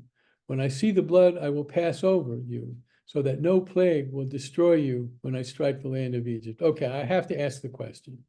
I have to ask the question. I ask it every year. So what's God saying about this? You're going to put the blood on your lintels, your doorposts, so that when I, God, now it's later the angel of death, we'll hear, I forget, I'm getting the Haggadah mixed up with the text. But what God's saying, when I go over Egypt, I'm going to see the blood, I won't slay the firstborn in your house. Okay. So you're some poor Jew, you're some schlubby Jew. You live on the edge of Goshen, right? All the Jews live in Goshen. You live in the poor section of Goshen, and you're having what I'm having in my house. You're having a connectivity problem, and you don't get the email about getting the lamb to slaughter it and put it on the lintels and doorposts, and so you don't. You poor you. And God goes over Goshen, and he sees all the blood on all the lintels and all the doorposts, but he sees one house that doesn't have blood on its lintels and doorposts. Does God slay the firstborn in that house or not? Jane is nodding her head yes. She's being a literalist. She belongs on the current Supreme Court. She's a strict constructionist. Well, I think it's a great question, because I've just lately, just thinking about what we were doing today, I was wondering what God was going to do about twins. About what? Oh, well, one of them is definitely the firstborn. Yeah. But how does he know which one, especially if they're identical twins? But that's a you know how it is with twins. I mean, I don't really know how it is. If I've known twins, it's been a while. But twins are always arguing. You know, you're the firstborn by 2 minutes. Well, maybe yeah, like Jacob and Esau. Yeah. So maybe as this is happening, the older one says, you know, maybe you can be the older one by 2 minutes. Just for today. Just for today. It's a cute question. Because what I would think, this is my fantasy. My fantasy is that no matter how isolated you are, and maybe this is the lesson, no matter how isolated you are, if you are a fellow Jew and you're in danger, someone is going to tell you. So we don't get an email. We get an actual face-to-face confrontation. And here, I have blood. I have some extra blood. I'm going to smack it over your lintel. All right. So I'll be a mensch. I really love that answer. I really love that answer. That's the answer to my question is it couldn't happen. Mm-hmm. Because of the nature of the community. I really like that. All right. Wendy has her hand up. Wendy's on 2 screens, but go ahead. Wendy. I'm on one screen. Dean is sitting next to me on his computer. Okay, because Dean usually joins. Anyway, one thing I wanted to mention here was a couple years ago, I came across this article that was talking about how someone found a really old translation into some other language. I forget what the language was, but it was a really, really old translation of the Torah from like, you know, so many centuries ago in another language. And the way they had translated Pesach was not Passover, but compassion. And when the Israelites put blood on the lintels of their house, God showed compassion on them and didn't kill the firstborn. I thought that was a very interesting take because it kind of turns the idea of Passover on its head and gives you a different perspective of God showing compassion on the Israelites. But you don't remember the translation. The translation was they translated it as compassion rather than Passover. No. I mean, I got that. I mean, what the translation was it the Septuagint? Oh, I'd have to hunt it down. I don't remember. I mean, it might have been Onkelos. Okay, that's what I meant. All right. So what if the Egyptians put blood on their lintels? See, that's another good question, right? They in modern language, you know, so the Egyptians are pretty techie, right? And they're observing the Israelites' emails, and yeah, so they get the email about the lintels, the lentils and I want to say lentils. I've never put blood on lentils. The lentils and doorposts. That's a really, I never thought of that question. But I think, I mean, my point is, it's similar to the way we began the class. My point is that the angel of death, or God, or the mashchit, which is another word, whoever is attributed to doing this business, that being knows. And the right people get rewarded or left alone, and the right people and the people who ought to get punished, even if they kind of cheat. Now, if I recall, isn't there there's a character in Ten Commandments. I gotta turn the head back. There's a bad guy in the Ten Commandments, played by a very famous Jewish actor, short guy. His last movie was Soylent Green. I'm not thinking of who the character is. Oh yeah. And I think there's something like that in the movie. And the movie was, big Hollywood splashy production, but they did a little bit of research in Midrash. So what's reflected in the movie, was it not E.G. Marshall? What's the guy's name? He played criminals. He did a really good job playing criminals. Doesn't anybody know who I'm talking about? Yeah, I know, but I can't remember his name. We're all having names. Hackney? Well, not, No? Jewish guy. No. Jewish guy. Wasn't it Edward G. Robinson? Yeah, that's it, isn't it? Edward G. Robinson, that's what it was. Yeah. So tonight you'll have to go to Netflix and put on the Ten Commandments and see what I'm talking about. But I think in the miraculousness of the story, there are no mistakes made. There no mistakes can be made. That's my conjecture. So is that Wendy or Dean who's got a hand up? Am I okay? I'm unmuted. That'd be me. Go ahead. I was wondering if it couldn't be interpreted as the blood on the blood being put on the doorways, etc., wasn't a symbol of obedience to God, or just a symbol of submission to God. And that's what God was looking for when he goes over and says, okay, every door that's painted, I'm going to pass over. Yeah, I mean, you're absolutely right. That's certainly a part of it. Totally. Was that a forerunner to the mezuzah on the door? Probably. That's a fourth question I don't know the answer to, but I would say it's likely that it's a likely. Let me see. No, that's from the Shema. Put them on the doorposts of your house and gates.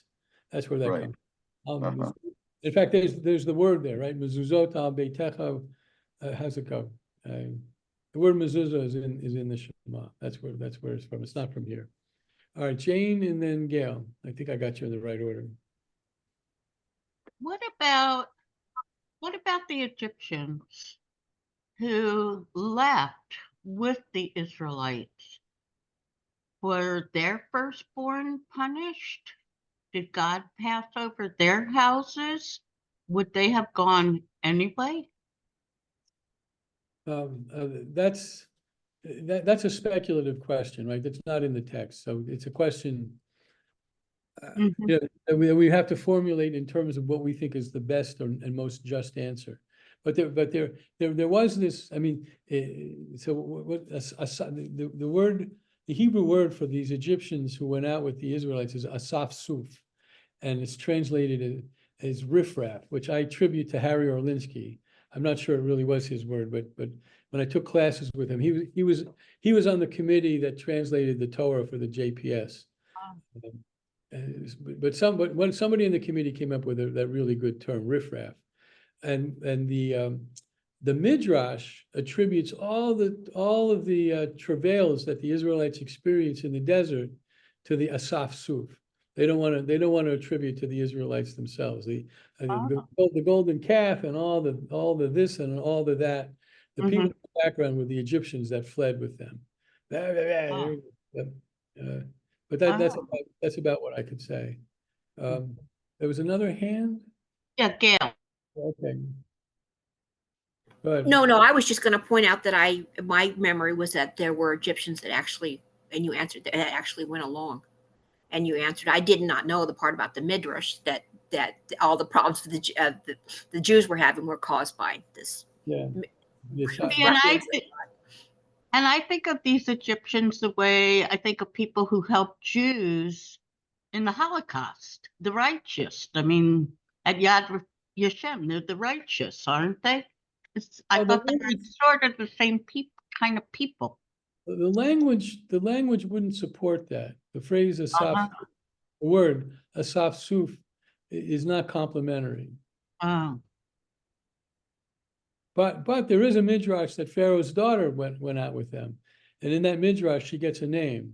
I don't remember it, but she gets a name, which she doesn't get in the biblical text. I mean, we don't see Pharaoh's daughter ever again after that moment at the bank of the Nile. All right. So how are we doing with time here? Okay, let's get back to this. Any other comments?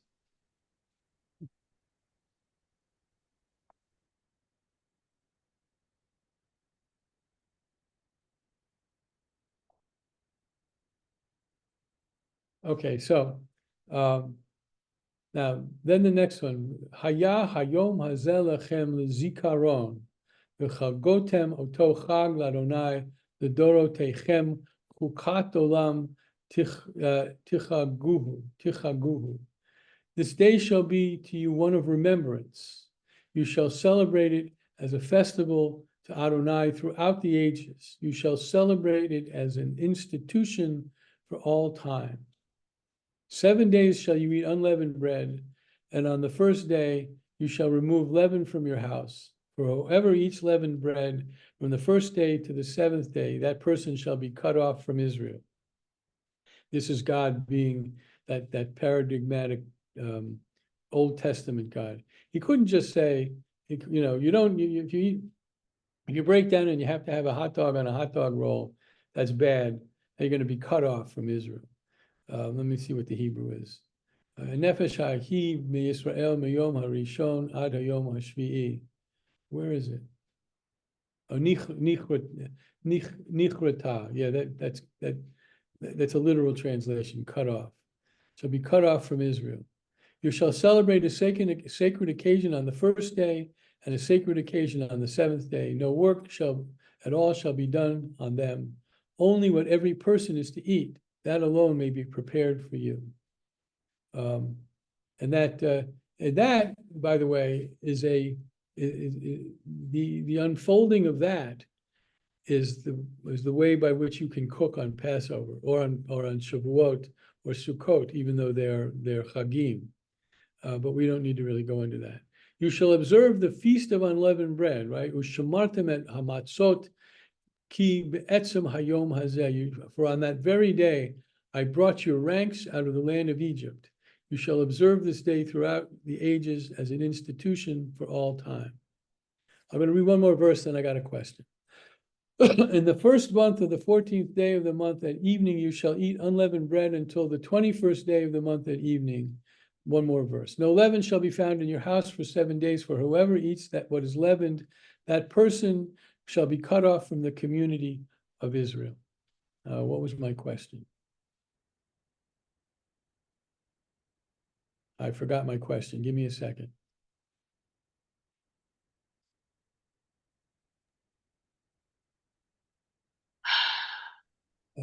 Sorry, it disappeared.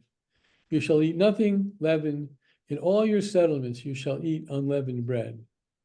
Moses then summoned all the elders of Israel and said to them, "Go, pick out lambs." So this story is both about the future, what you're going to do in the future, and at the same time it's a harbinger of the present. In this presentation, Moses now knows what he's got to do. But I want to get back to this for a second. I want you. What's the big deal? It takes me back to my old Saturday Night Live days. What's the big deal about leavened bread and unleavened bread? Why do we care?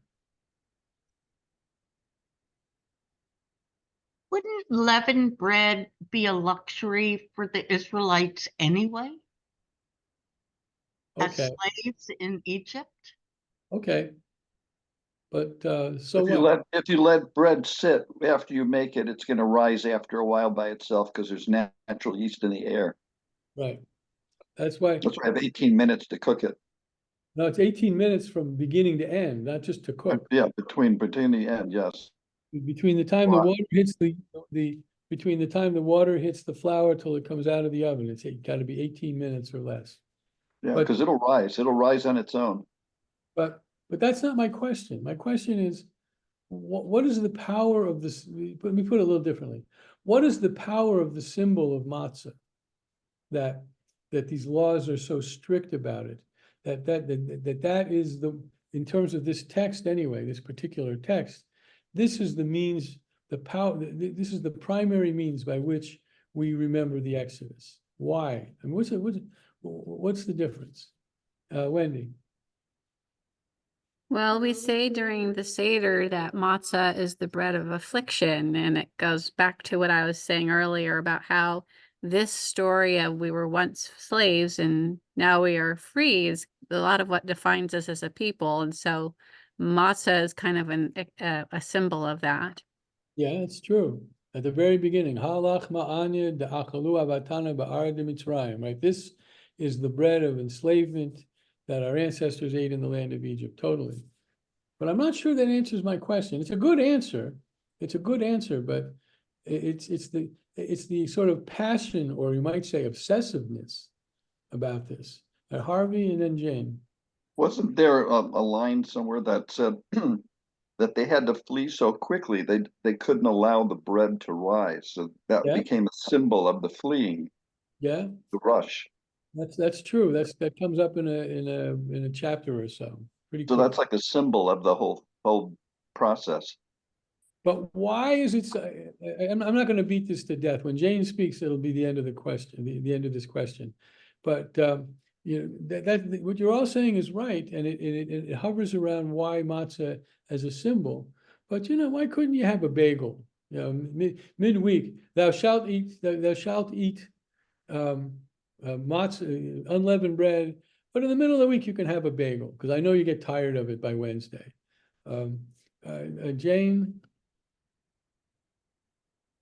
I think it's a symbol of aridness, dryness, and not just the fact that matzah is a dry cracker and is very dry in your mouth, but I think it's a symbol of the people.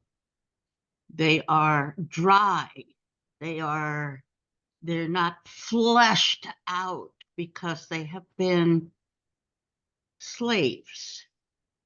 And it's a symbol of the 40 years that they're going to spend in the desert, because when you're in the desert, you're always looking for water.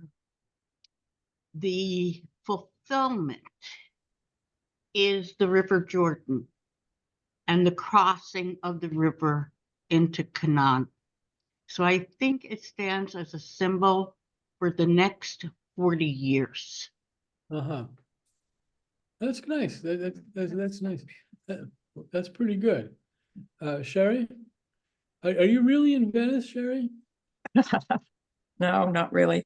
I see it as remembering the power of God.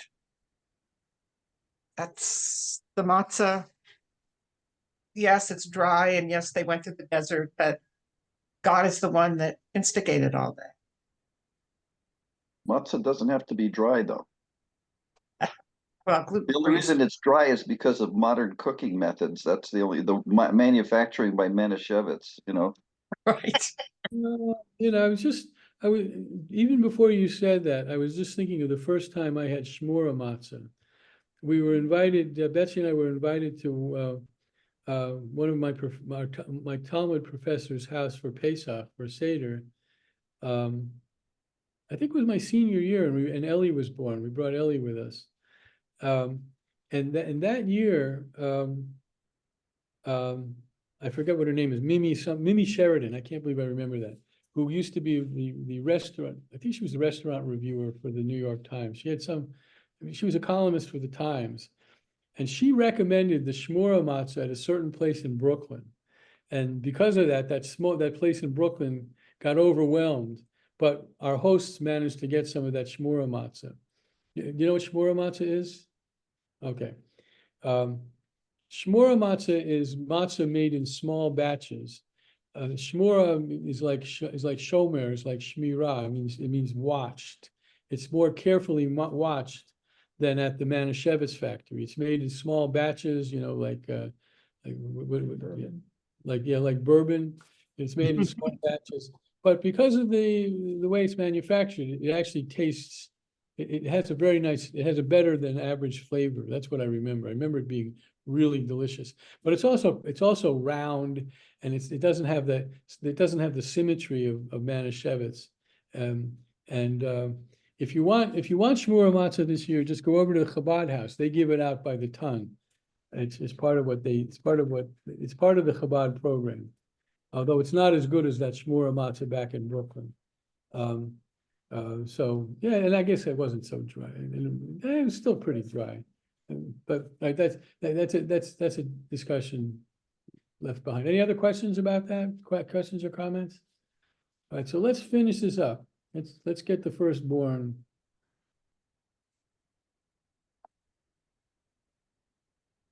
Then Moses summoned all the elders.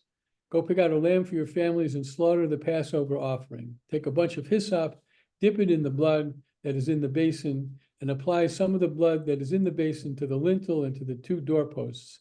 None of you shall go outside the door of your house until morning. For Yahweh, when going through to smite the Egyptians, will see the blood on the lintel and the 2 doorposts, and Yahweh will pass over the door and not let the destroyer enter and smite your home. So that's the word mashchit, not let the mashchit enter and smite your home. And this, Wendy, is probably where it's translated, is not Passover. I just want to double check that that's the word. I'm sure it is. Ufasach Adonai et hapetach. So God will pass over the door. So maybe it's translated like the compassionate one. I'd be interested in knowing what translation that's from. You shall observe this as an institution for all time for you and for your descendants. And when you enter the land that Yahweh will give you as promised, you shall observe this rite.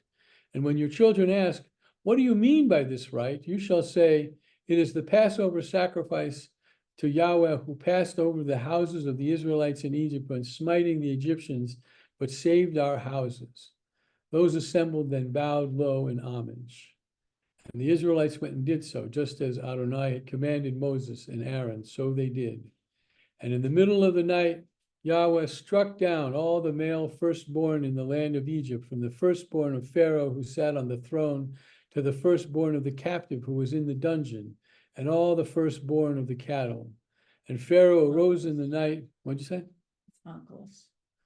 Betsy to my left. It was Onkelos who translated that way. I'll tell you who Onkelos was in a second. And Pharaoh rose in the night with all his courtiers and all the Egyptians, because there was a loud cry in Egypt, for there was no house where there was not somebody dead. He summoned Moses and Aaron in the night and said, up, depart from among my people, you and the Israelites with you, go, worship Adonai as you said. Take your flocks and your herds, so no more bargaining, right? As you said, and be gone, and may you bring blessing upon me also. The Egyptians urged the people on, impatient to have them leave. Get the heck out of here already. We're all going to be dead if you don't go. So the people took their dough before it was leavened, their kneading bowls wrapped in their cloaks upon their shoulders. The Israelites had done Moses' bidding and borrowed from the Egyptians objects of silver and gold and clothing. And Adonai disposed the Egyptians favorably. Here, take my stuff. Take this, my silverware, my grandma's Kiddush cup. Take it all, and let them have their request. And thus they despoiled the Egyptians. The Egyptians journeyed from Ramses to Sukkot, about 600,000 fighting men on foot, aside from non-combatants. For a mixed multitude, moreover, here it is. Moreover, a mixed multitude went up with them, and much livestock, both flocks and herds. Now let's see. V'gam Erev Rav Allah. So it's not a Saf Suf here. It's Erev Rav Allah Itam. Utsonu vakar mikne kaved ma'od. So this, Jane, this I believe was used as this. This might support your interpretation. Because a soft suf doesn't come up, I guess, until later. And they baked unleavened cakes of the dough they had taken out of Egypt, for it was not leavened since they had been driven out of Egypt. They could not delay, nor had they prepared any provisions for themselves. The length of time the Israelites lived in Egypt was 430 years. At the end of the 430th year, to the very day, all the ranks of Israel departed from the land of Egypt. And it's to the very day because the month of Nisan is this is a weird thing about the Hebrew calendar. The month of Nisan represents one of the new years in the Hebrew calendar. Okay. What am I looking at?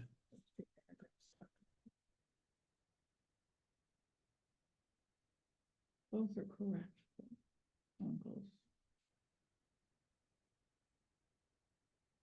So Uncle is first century Jew. He was a convert, and he's famous for translating the Hebrew Bible into Aramaic. It's a very faithful and very good translation, so much so that when one is doing serious biblical scholarship in terms of understanding the meaning of a phrase, a word, or what have you, Onkelos is almost always consulted. His Aramaic translation is almost always consulted. So here, in his Aramaic translation of that verse, the Passover verse, Onkelos uses the word va'echos, which means I will have compassion. Another early translator, the Targum, which is also in Aramaic, Pseudo Yonatan, also translates the word in a number of places as having mercy. The Septuagint, which is the Greek translation, offers both definitions. In Exodus 12:23, it uses the classic translation to Passover, while in Exodus 12:13 and 12:27, it uses the word for shelter or protection. So Betsy found a whole long essay on this. Where is this? The OU? Yes, it's from the Orthodox Union. So there you have it. We got through a bunch of plagues, a bunch of good questions, including that one at the beginning about Jacob and place. And too bad Pesach isn't next week. We're all ready for it, all prepared. Any questions or comments? Well, I can Bake tell. your own matzah. Say again? You can bake your own matzah. Yeah. So I can tell the power of God is with us because I got to exactly where I wanted to get, and it is 12:01. It is time to go. So Shabbat Shalom, Shavua Tov. Shabbat Shalom. Happy New Year one more time, and come on Thursday if you want to talk about Leonard Cohen. When are you going to Israel? A week from Thursday. For 2 weeks? A little under 2 weeks. About 12 days. I'm staying, just for your information, I'm staying an extra day than I had intended, so I can attend the annual meeting by Zoom. So for your sake, I get to stay an extra day. All right. Shavua Tov, everybody. Shavua Tov. Shavua Tov.